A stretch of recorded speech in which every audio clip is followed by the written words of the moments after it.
Greetings, this is the Ghetto Free Press. I'm here in Tifton, Georgia, and I have a senior citizen here, and she's going to share with you on the next video about what she has encountered here in Tifton. So this is a prelude into the next video that we're going to do. What's your name? My name is Mae Singletary. And Mae Singletary, you told me that some of the area you was going to highlight is some areas dealing with this property, which is the address of 1422 Love Avenue, Tifton, Georgia. Okay, you talked about USDA, which is your mortgage company. Am I correct? Yes, they are. And what you're saying in USDA is that you have proof or backup material to back up what you're saying, right? Yes, I have. Georgia Power, you mentioned about them and putting the lines out there. That is, you have documentation, some form or another on that, correct? Yes, I do. Okay, what about the medical areas that you're going to discuss here this afternoon? I have all info. Okay. I'm speaking of. Okay, and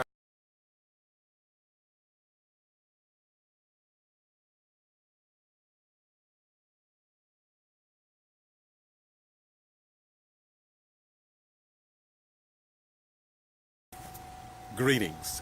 I'm George Boston Rhines with the Getto Free Press in Valdosta, Georgia, and our motto is that we report what others ignore.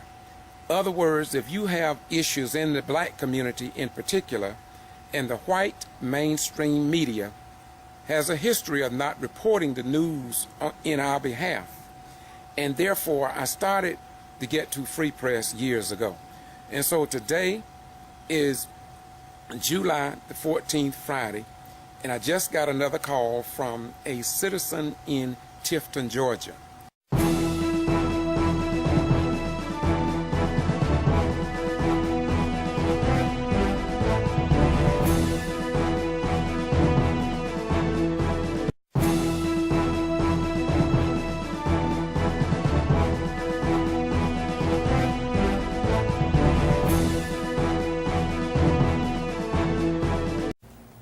Once again, this is the Getto Free Press. I'm George Boston Rams. I'm in Tifton, Georgia, and I have recorded over here at Mae Singleton's and Victor residence for quite a while. And this evening they have gone through a lot. I think it's 13 or 14 months they've been moving, trying to survive in this home. And so today she's going to take me through the containers that they have to haul water in. Okay, how you doing today, Miss Singletary? Yeah. How are you doing today? Hi. Excuse me. How are you doing today? Well, I'm tired today. Very tired. And you said something. Explain these to me here. Okay. All of these bottles are filled from delivery, from those carts. Okay. And sometimes I've had to throw some of them out, okay, because I watch whether or not they may have mold or something on them, or spots, and I don't usually use spots. I use the clear bottles. Okay. These bottles are bottles from water that I buy to drink, and I take the same bottles and hold the water for cleansing here and flushing.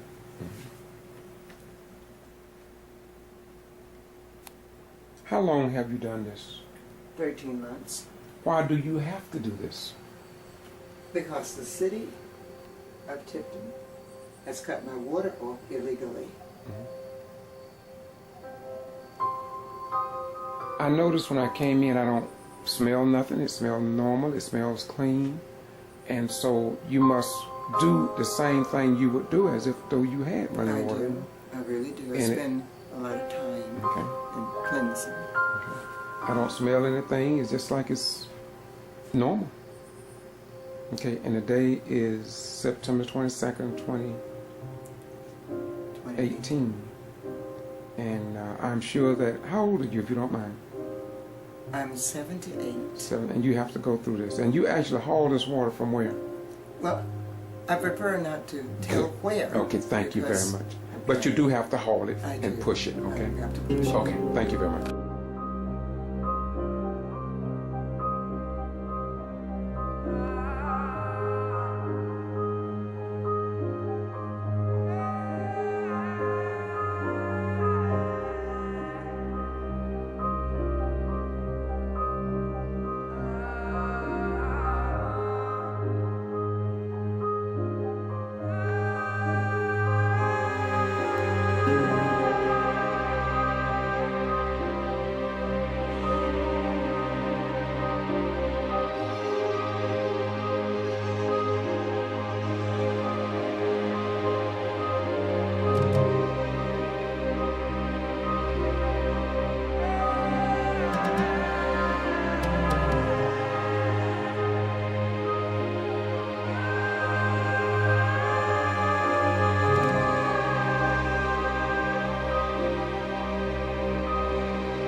Greetings.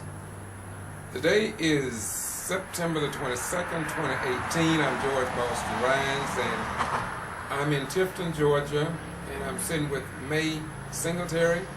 I have been here many times before, and she's a strong warrior in seeking justice and equality here in the city of Tifton. We have journeyed to the city manager's office and clerks up there. We have gone to other agencies here in Tifton, as well as Albany, as well as Valdosta. So we have traveled quite extensively trying to resolve her situation. What's your name for the record? My name is Mae Singletary. And will you tell me how long have you been going through what you're going through, and then we'll talk about it. I have been going through the dilemma for 10 years for the entire period that I've been here at this property. But for the immediate situation that I have brought forth to the court, 13 months. All right, and break it down for me. First of all, why did you even move back here in Tifton? I moved back here in Tifton because Social Security gave me an assignment to see about my grandson. I chose Whose name is? Victor Myers. Okay. And he had a problem, or He was ill in Okay. New York, and this doctor wanted him out of the cold, frigid air in New York to see if a flat land would be best for his health. And that's why I'm here. Okay, after coming here, what did you do? Did you rent or what? When I came here, I lived with my sister. When Victor came, he came a few months prior to me because I had to get myself organized to get down here. So he rented, okay, and I took him out of the rental arena and purchased this house for his sake. Okay. Now, skipping right along, I know it's probably more that you would want to say, but now from the time you purchased this house, let's walk through the whole process, and can't nobody explain it better than you. I want you to do that, and when you pause and you need more wind, just stop, and we can get some. I can join it together later. So, tell us about your story and what you're going through. When I first purchased this house, it was 2008. Okay, the month of June 19, I went into closing for this particular property here through the Department of USDA rather. from there, I commenced the set of house here so that I would have Victor in an atmosphere that he was comfortable in and used to in New York. Less than 3 months after I got here, trouble commenced. And the trouble started by the neighbor in the back of me.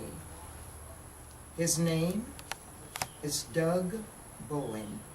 He lives at 401 16th Street. After his orchestrated dilemma, Houston Schultz got involved, who is a Code of Enforcement officer. The first thing he did when he came to my house, he asked me, was this Judy Mae's property? I said, no, this is Mae Singletary's property. So why do you ask? Well, he just kind of shrugged his shoulder and shook his head, but I had knowledge as to why he even asked that question. However, after that, he didn't stop asking questions. He started coming here, writing summons at my property. And the property was appraised and inspected prior to me moving in. That was a criteria for me to purchase this house. It had to be in order, and it was. And an appraiser was here, and the person who did the appraising, we went over everything about this house. It was fit to live in, fit to move in, and it followed USDA's criteria. Okay. And then what did you notice about the house?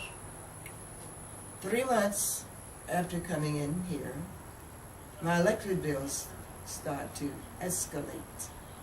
And I saw no electric lines here. So I began to question Georgia Power and asked them, what is this about? I see no electric pole here for me, no line here, but a meter sitting up on the house here per se. Why am I getting these kind of bogus bills? The gist was to send me the bogus bills that I wouldn't be able to pay, that there would be grounds to move me out of the property. So this has been the gist of all the ill that has been going on. Either escalate her electric bills, or whatever else they could do, vandalize the house to make it look like it's unfit, take me into city courts with a petition saying that the house was not fit to live in. Well, that didn't hold water because it had to be fit for me to purchase it. So it went from one thing to the other, and I didn't let up on them. I began to pay the bogus electric bills and whatever else I had to do. After that sort of went downhill, then the plumbing deal started, okay? The stopping of the sewer line, whatever we wanted to. So then I had to borrow money, spend money to have those things cleared, okay? And that was at least 5 different times or more, which $10,000 or more has been spent here for this plumbing business, okay? All right. That didn't set too well with them there because I was fighting back because I had my rights. I had my rights because I was borrowing money to justify this ignorance and this nonsense, okay? Then, just get okay. The whole gist, as I said in a nutshell, was to find a way to remove me from the property. And why do you think they would want to do that? Because of the hookups were here. The hookup water, the hookup electric, and the hookup telephone mess that they had here. You understand what I'm saying? And hookup gas. There was a live gas line here up until about 2 months ago, until I asked the gas company to come here and remove the gas meter. And the reason was there was over 12 cigarette butts near the gas meter. And so I figured, wait, you tried every other trick, So you're going to try a trick to blow me up with fire or cigarette butts or whatever. That is not going to happen. I want the gas meter removed. I want the line removed. So I was informed that they would come back and get the gas meter, which they did, because it was punctured. Okay? After they moved the meter, I was also informed that they would give me a letter that they were going to remove the gas line. That has not happened as of yet. The gas flags are still in the yard, and no one has been here to ring my doorbell or to give me a letter to the effect that the gas meter was moved, nor is the line dug up in the shed. Okay? So you don't have any proof that they came out here and removed the meter? I do have the proof. I was there. I know what I'm saying. Ain't nothing in writing. Oh no, I have nothing Okay. in writing. Okay, that's no, fine. Okay. That's what I asked. Continue. That's what I asked for. I asked for it in writing. Okay. So that didn't happen. In the meantime, I was informed that I am no longer with the city with water. They were not going to flag my yard anymore with the blue flags because they were putting the blue paintings and we were having a lot of rain, and I let them know there's no point in putting the paint there unless you're going to put the flags there. So as of April of this year, no more blue flags went down. So I continued to pay the water bill. I sent, and I still send, my water bill finances to Columbus, Georgia, not knowing that all the write-up was that I'm no longer on city service here for water. So I continued to haul my water from here to the property. I continued to buy my water here to the property. All right? So that's where we are at the moment. I was also informed, I said, you said you had a sewer line here. You flagged back because the sewer line had to be flagged. When Mr. Ruder came to do my line, he had to do a dye test, and he had to run a line here, and that was interfered with. He came, he did his work, he got my money, I paid him, and I went down to the city office, and I wanted them to pull the information about his work that was done here. I was told that Mr. Ruder did not get paid. I have it in writing. Mr. Ruder was paid roughly $2,663, okay? And I have it, in, with the receipts. And I also asked the gentleman in the particular office that handles this to give me copies of this information that Mr. Ruder was not paid. So I informed him, this is incorrect, it's not right, and it's going to be passed on to the federal court, and you'll probably get a subpoena to this effect. So he let me know, well, he's willing to go to court. So I don't know how willing he'll be to go to court once he's subpoenaed, but that's beside the point. The point is, the man was paid. And so to put this in black and white, that means that you have falsified and told a lie, okay, on Mr. Ruder, and make it look as if I'm living here on the city. There's nothing here to do with the city. Although earlier in the year, someone came from the city, matter of fact, two people, one came from Leroy Rogers Center, and another one came 2 days later from Albany, she said she was. She's with Protective Services, and I want to know why was she here. Also want to know why the other fighter was here. So each one who came informed me that they heard I had a leak at the property. I said, well, so far, 811 is investigating, and they're calling it in to flag the yard and dig it up to find out whether it's a leak or whether it's running water. So the last resort of all of this, about the leak, all turned out again. It's not a leak. It's running water under my house, okay? And of course, you can see it at the front door. where I have this cardboard paper working here, that's running water, still emanating from underneath the house.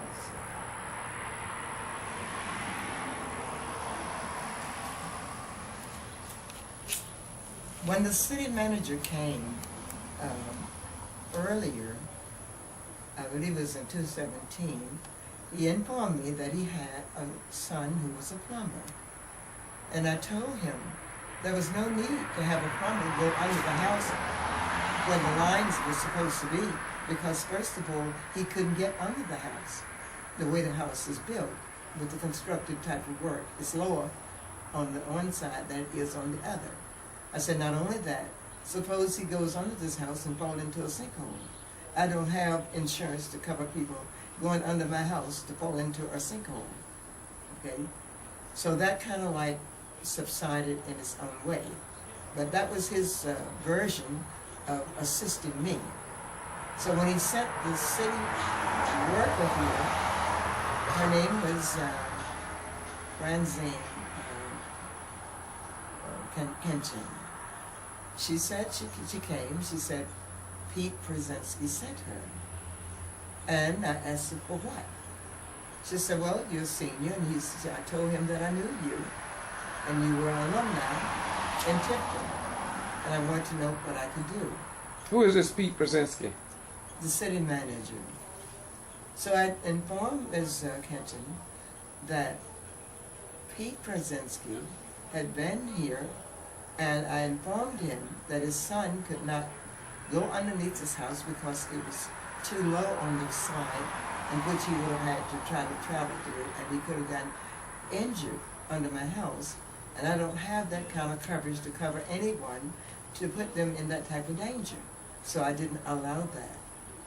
So I didn't realize that at this stage in the game that they were cutting me out from the city altogether. I just learned that roughly 3 weeks ago. So I got the printouts and print of everything that supposedly was for me under my name, to discover that 6 years of my payments were missing. And I asked why. You say 6 payments? 6 years. 6 years of payments are missing. And out of all of the 10 years I've lived here, I never missed a payment. The payments are still going to Columbus, Georgia to date. I have never stopped. And yet you know you're not getting city water. Why do you do that? Why do you do that? I do that because false information has been set forth to make it look as if I am the culprit here, when I'm not. All right? In the meantime, I have to have my garbage picked up. Okay? I have just recently, a year ago, put a line in here. Okay? It's a sewer line. The flags were here for the sewer, and all of a sudden, no flags for sewer here. Yet the gas lines are still here, and they're supposed to be all out of position for this house. And the water line is not being enforced here. The blue flags and blue lines. Could you define for me and the people that are watching this video, what do you mean no sewer line? Well, they said to me that I was not connected with the sewer of Tifton.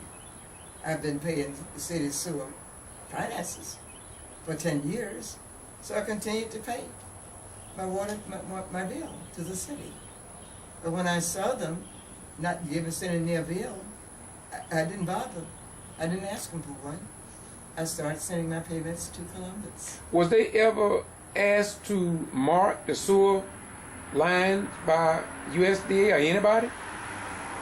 And if so, why wasn't they marked? Mr. Randall was here last year, and they marked it because they couldn't do my sewer line, except it was marked. The green flags, which you will see one there in front of the house here. I just happened to put one there because I was having too much company come up here to my house, parking at my door. And I wouldn't know who it was parking at my house. You don't pull up in this yard and park in front of my door except you're authorized. Otherwise, you either park in the driveway area or you park on the street where you belong. Okay. So today, do you have a septic tank or are you on city sewage? That's the question. That's why 811 says dig up the property. That's an order. It's not Mae Singletary's order. It's 811's order. Dig the entire property to find where the water and the problem lies. Why has not this been done? Well, under the circumstances, I've been informed they haven't been served by the federal court. This was supposed to be the excuse. How many different times have you had somebody to come out and drop these flags in your yard, and it still has not been done? All right. Approximately. This is 13 months here that 811 orders them on their ticket. Each time I call in for renewal to come and place your flags back in the yard, they haven't been here to do so since April 2018. No one has come and did their job except Georgia Power. Now, as a result of it all, we're getting other interference from Metacom and AT&T in my yard, digging unauthorized and telling me when I catch them in the yard that the city says they can come here and do and go in the meters and do whatever they want to do, plug up a cable and stuff of that nature, which I don't have. And I have to let them know the city does not run this house. The city has a manager who is supposed to run the city. He can't run the city at my house too. And from what I can see from the article, he came in on a late issue. The city is not running the city. Okay? Okay, so to reel it in to, I guess, what we may call the midpoint. So, since you don't have water here and you think there's a something running beneath the house, what hardship have been thrust upon you, and what do you have to do in order to continue living in this house? Well, what I have done is brought it before the federal court. That's what I've done. And I've waited 13 months to get some type of solution, a resolution for this. It's been brought to the attention of USDA. USDA has sat tight as if they don't know anything. They know because when I reported what was happening here, the Civil Rights Office in Washington, D.C. sent the information through to the director of USDA, who runs USDA on the Georgia end, charging him with misconduct in big bold writing. I have that. Okay? So being under fire from that, they feel they don't have to answer me. Just help this Code of Enforcement to keep antagonizing me with summons or whatever, they vandalizing the house, so that they'll take me into court as a rundown house that I'm paying them every month. And to top it off, to learn that USDA has failed at this stage in the game to send my payments to the National Credit Bureaus, okay, as if I am deceased. So that's where we are. And that part of the fence.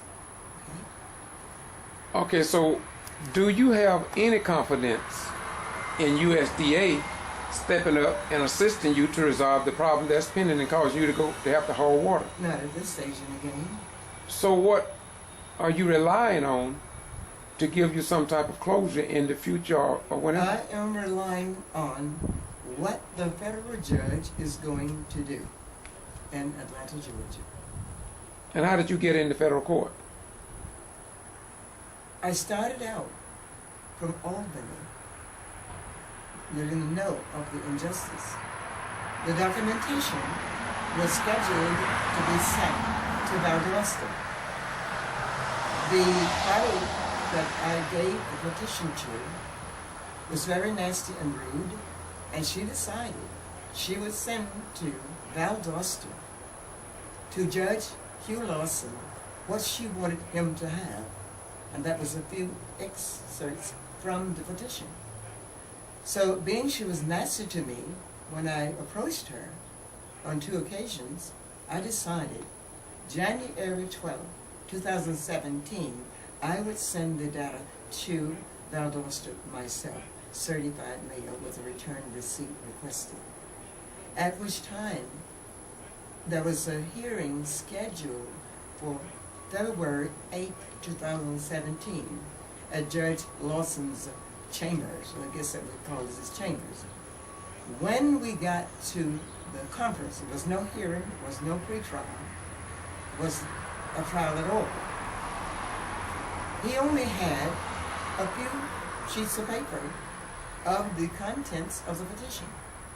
So then he began to violate my rights and get her on the indignant side, because I stood my ground to let him know I have put the petition in the court myself. It's in the clerk's office. So his suggestion to me was, go to the clerk's office when the conference was over and check some things out. So I did that. In the meantime, minutes were taken at the conference, not at the hearing, not at the pretrial.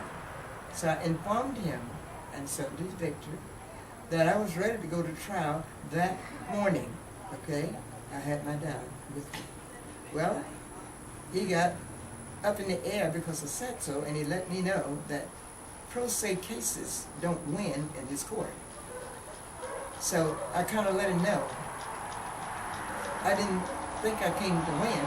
I came to bring my evidence. That's what I came with, just in case. Okay. So after the conference was over, well, I didn't like what happened prior to it being over, because I brought you there with me, and that's who I wanted there. He did not allow you to come into the room, but he allowed. And I'm George Boston Rhines, and I'm with the Getto Free Press out of Valdosta, Georgia, and I have reported her proceeding before. Continue, please.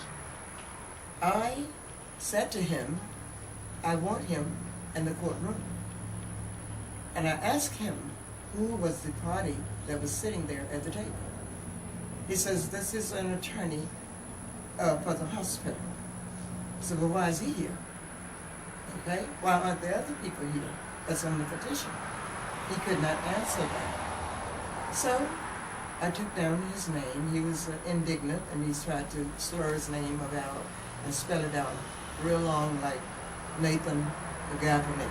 He spelled it like Nathan, and spelled his last name the same. So I said to myself, okay, that's the way you do it, that's the way it will be done. But I will proceed to the clerk's office, and I did. When I got to the clerk's office, they were appalled as to why I would be coming to the office, knowing that all information was scheduled to be in his hands at the conference, and it wasn't. He swore to God that Victor had not signed a document, okay, that he was supposed to have. But I knew that he had, and I knew that my daughter had, and I had done so also. So, nevertheless, when I got to the clerk's office, I asked for the file. I reviewed the file, and we talked a little bit, and they were astounded as to why he would send me to that office if he had everything that was scheduled to have been sent to him by Diane. I think her name was Diane Morrow, something like that level. I know her last name was Morrow. So what I had to do at that time was amend the petition, okay? Having Victor to re-sign everything, initial what he had already signed, because it was there in the package. Everything that I sent to them, they had it. Everything I gave to the Morrow person in Albany, he didn't have it. If he had it, he didn't present it at the conference. And that's how come it all went the way it did, and I had to go behind him and amend my petition. Okay, so at that time, I had pertinent data and documentation about the problem here at the property, that I was having an emergency, and who was involved in assisting me with it. Okay. And I left 2 DVDs. It was in the court anyway, and they had that there. Those DVDs have not reached Atlanta, Georgia yet. Okay? Not from the Lost office. I questioned that. So that could not be answered. They claimed that they had not asked for it in Atlanta. I said, well, that seems strange. The case is in Atlanta. Why not? Then to further discover that Judge Lawson denied me the right to bring my case to federal court. That's upright. You put it in writing. Okay? Everything that I was trying to do to get my case where it should be to be heard, he denied it. I still proceeded until this day, and that's where the case is. In the federal court, the Appeals Division in Atlanta, Georgia. So, how did the case and why did the case leave Tifton? Why did your case leave Tifton and move to Atlanta? Couldn't they resolve it here in Tifton? If they wanted to, they could have, but they had the Houston sheriff, who was the run guy, who was going to make sure that I was out of this house with the court no matter what. So the last resort to get me out of the house is to pull the water deal. Okay, they pulled the electric deal already. Vandalizing the house, they pulled that. And as a result, the water bill was the last straw. And how that took place was, somewhere along the way, they filed a petition with FEMA that there was a flood here at the property, which never took place, okay, from a storm. But I let them understand, a flood has taken place, but it was man-made, okay? And under the circumstances, you're not going to force me to send you a copy of my deeds, nor are you going to make me fill out forms that there was a flood here and the construction workers who worked. And when I did that, that's when the water deal was, pipes were bursted, okay, the meter was bursted, and in the middle of the yard, and I'm without water until this day. So when you speak of the flood, you didn't know nothing about the flood, right? There was no flood. Did that flood benefit anybody financially? Did it benefit you? Did you get any compensation for the flood? It did not even know there was a flood. Did anybody get any money, or do you know anything about any money? I don't know anything about any money, but to demand my deeds and to demand, send me some forms to fill out, someone got something. And that was surrounding this flood is supposed to take them.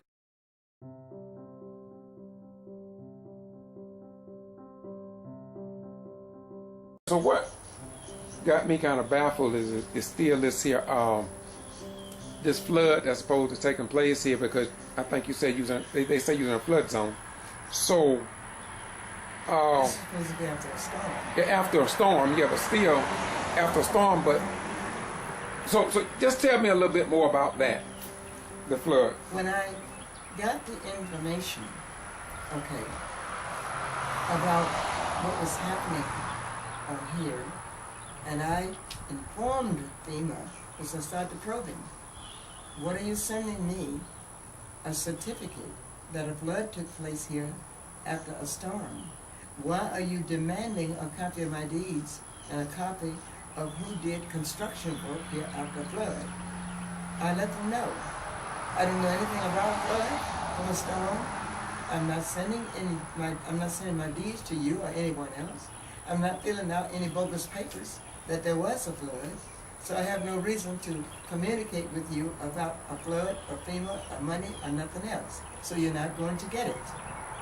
Then after I let them know and put my foot down to that, that's when I had no water here. A meter that's in the middle of my yard here was bursted, okay, and the flood, the water was shut off with no knowledge to me at all. I've never had a turn-off notice. I've had the threats that there was a leak here. And that's been proven out. There's no leak here. There's running water emanating under the house. And as I said, 811 has an order in to this date, and I have a ticket, dig up the property to find out what is wrong here. Why is there no water here? And why was FEMA informed that there was a flood here that never took place? So that's what we are. Okay, now I got 2 or 3 more points I want to hit first. Number one, what happened the day that those visitors came here and you talked about putting your foot in the door, you went to court, there was no records maintained there? I think, can you fill that in? It may be not. Okay, the day that the 2 visitors came, Yeah. which was number 1, Houston Shows. Okay. Okay, and one of his, I guess, constituents. And he rang the bell, and I talked to him through the door. He claimed he couldn't hear, so I opened the door. He, in turn, took the door and stuck his foot in the door, brazen as he's always done. So the first thing he said to me when he walked up, "Remember me?" I said, "How can I forget you?" Okay? So he looked at me. I said, "Tell me." He says, "I can't hear you." I said, "You don't have to put your foot in this door. Take your foot out of my door. That is not allowed here." He wouldn't take his foot out. So Victor was asleep, and he heard me raise my voice, which he knows normally I don't. So he heard it. He got up, and he asked Houston Schultz to remove his foot from the door. Then I said to him, "I'm not going to negotiate with you because this is in court, since I haven't been served. So it doesn't give you a right to come here with no citation or nothing to put your foot in my door because you haven't been served." I said, "Well, I can prove you're on the docket to be served, okay? And you, at some point, somebody in the city knows that you will be served, and they will be too. So the best thing to do is leave my house." He says, "Pete Brzezinski sent him, and he'll be back." I said, "When you come back, business will be the same. So you know you can't live in this house with no running water." I said, "I have plenty of water. I have plenty of water to drink. I have plenty of water to do whatever else I want to do because I maintain here and I run this house, okay? And I'm going to make sure that I have what I need to live here. What has happened here has not been a fault of mine, so then you can't suggest that." Okay. So since he got so bully and so brazen, I decreed a warrant on him and took him to court, okay? And when I took him to court, if we ready for the other part of it, Yes, go ahead. when I took him to court, all right, I explained, first before I took him to court, I went to the sheriff's office and I had an incident report written out. That was prior to going to court. And they had suggested that I speak to the Court of Enforcement about him.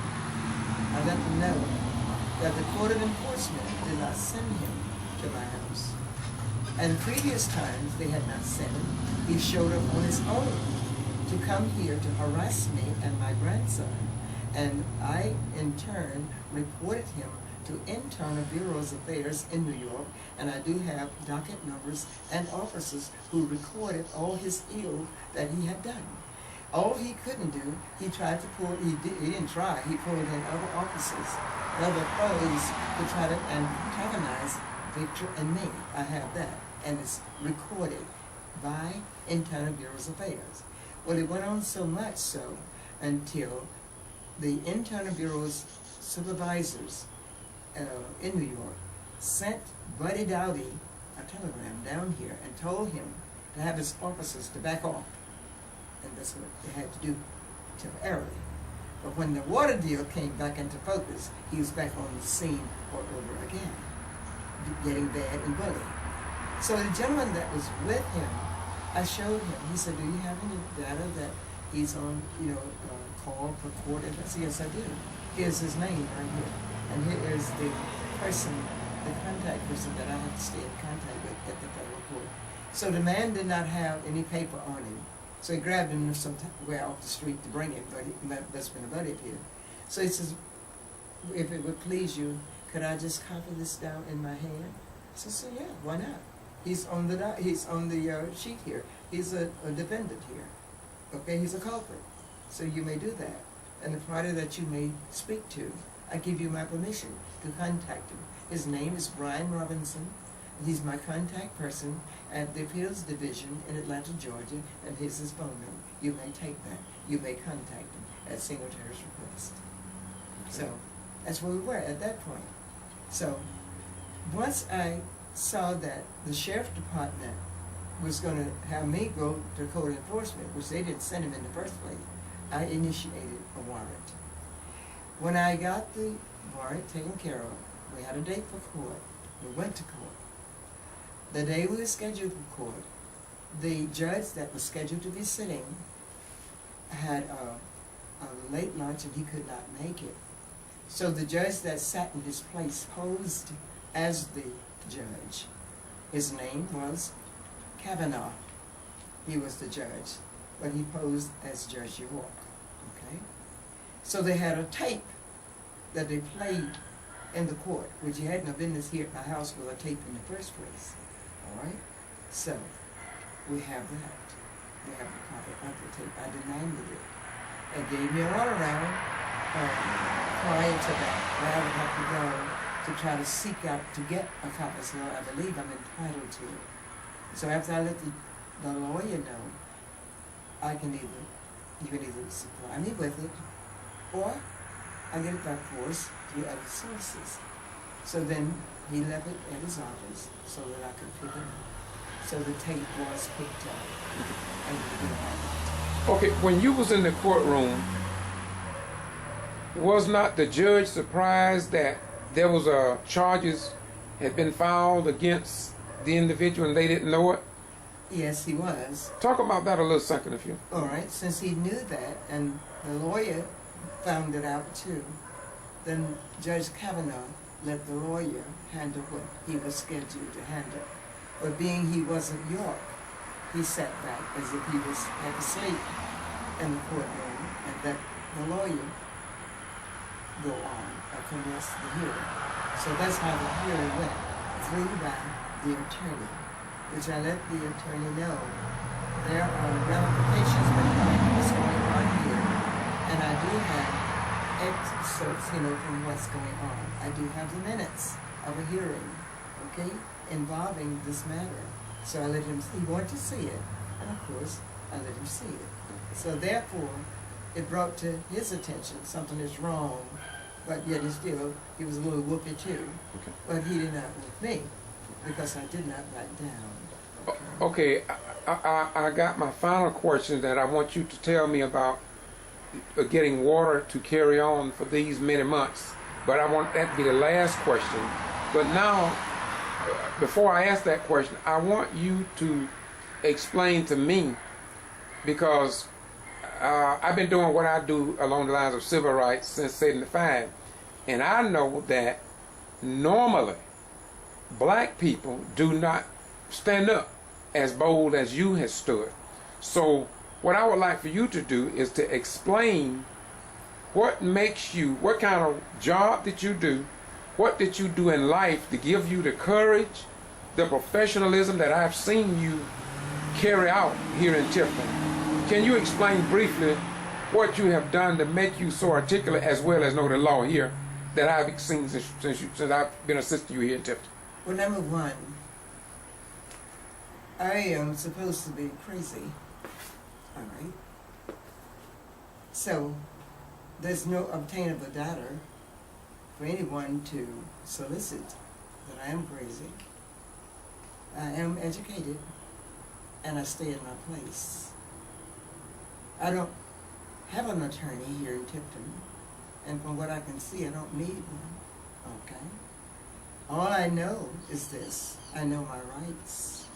I am a bona fide citizen here with a job assigned to me, minding my own business, leaving other people's business alone, that I'm not a pushover.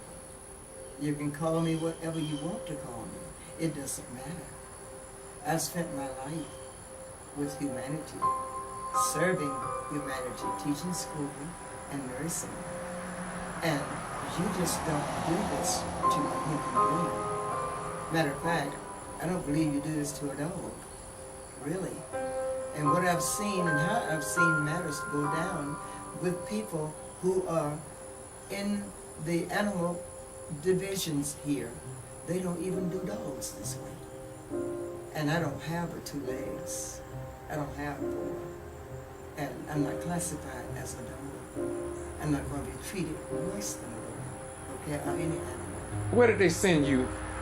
In Valdosta someplace for? I was held hostage in Tifton region for 3 days, right? And I wanted to get out of there to get seen about because I wasn't feeling good, and I knew that after the serious operation I had, I must get to a doctor that could compress what was going on with me. So I continued to ask if I may speak with the surgeon who had operated on me from Tifton region. That was denied. I also asked to speak with the social worker. That was denied. And I also asked to speak with the doctor in charge of the hospital, who was assigned that day. That was denied. I had no other recourse but to call the police. And that's what I did. So I was being held hostage at the hospital by 2 people per se who never knew me. I never knew them. I had been a 10-year friend. I had no idea what the point of this was. 10-13 order on me. When I discovered this, it was when the police came to the hospital to take me back, to bring me. This is when I discovered this bogus 10-13 order had been thrown out. So he asked me, did I know this? I said, no. All I know is I want to get out of here so I can get in touch with my daughter in New York so she can get me seen about, okay, in the meantime. But I'm being held hostage here. I asked for my records. I asked for my summary. That was denied, okay? I'm entitled. When I'm in the hospital, I'm entitled to see a caseworker. I'm entitled to speak with her or the doctor in charge, or the doctor who did the surgery on me. Things of that nature. That's my entitlement. What was this 1013? What's that? And 1013 is supposed to be an order that you're crazy. Okay? And that's why I sent you the green leaf? Yes. Did you ever see that? I saw the psychiatrist and all the people. Did you ever see the 1013 form? I have a copy. You have a copy of it? Yes. So you did, it's true that you went, or you're not just talking that you went down there, you yes, actually... I have the copy of it, okay? And when I got there, the doctor was appalled because he wanted to know where was my family, who sent me. They didn't receive people there at that facility, except the family was involved, or the family had obtainable information that would cause me to be there for whatever the reason. So it was all concoct. Well, why did you figure that to be strange, or what do you think? Why do you think they did that? Short form. Why? Well, number one, they knew that my sister was there in the hospital, and her death, because of her death, was because of that. Okay, and they knew I had that knowledge, and they wanted me out of sight so that I would not be able to explain what took place with her being there and what the overall situation was about that. But to get me out of sight, I wouldn't be able to talk or say anything if anyone questioned the issue, because they knew, they had learned that I had a body autopsy. Okay? And you have included this in another video. Didn't you talk about that Yes. situation more? Yes. And we don't have to get into that. No. Okay, so now tell me about the water situation, how far you have to go to get water, and I see some buggers over there. I need you to explain those carts for me and the public. All right. Those are the carts that I've had to use for 13 months to pull this water here to the house being the water is off illegally, all right? 3 of the buckets are completely torn up, per se. They don't pull anymore because they were pulling so badly. It's pulling against the stitches in my stomach, and I had serious surgery. So I have a brand new one. So the 4th card is the new card, and that is the one in which I use now. And I have to get this water in the facility here at least every 6 or 7 days. And that's hard struggling, hard pulling and pushing against my surgery. I see that the wheels are crooked on the ones that are no longer operable. And so, at your age and considering your condition, you're the one that has to make sure that this water is obtained. This is a personal question, but what do you think would happen if something happened to you wherein you could not get the water? I'm sure you probably would make arrangements, but that's just something I would like to know. Well, what would actually happen, it would injure me the more with surgery that I've had, which it has done some injury, because prior to me making arrangements to get water, I would have to go to a local facility to expel, my situation. Mm-hmm. And I knew that was not going to work, because when you're urged, you have to go. Mm-hmm. And when you have to go, you need to flush. So I made arrangements with some sources that I would be able to pick up my water so that I could, use my toilet facility when necessary. Okay. Thank you very much. Today is September the 22nd, 2018. And at this point, Ms. Singletary, haven't been up in a good while. We hadn't made a good video in a good while. But do you remind me to release this to the public? I would love for you to do that. Okay. And it will go on the playlist with your other ones that we recorded. By all means. And, I'm sorry, I got another question for you. When do you think that this ordeal will end? Do you have any idea?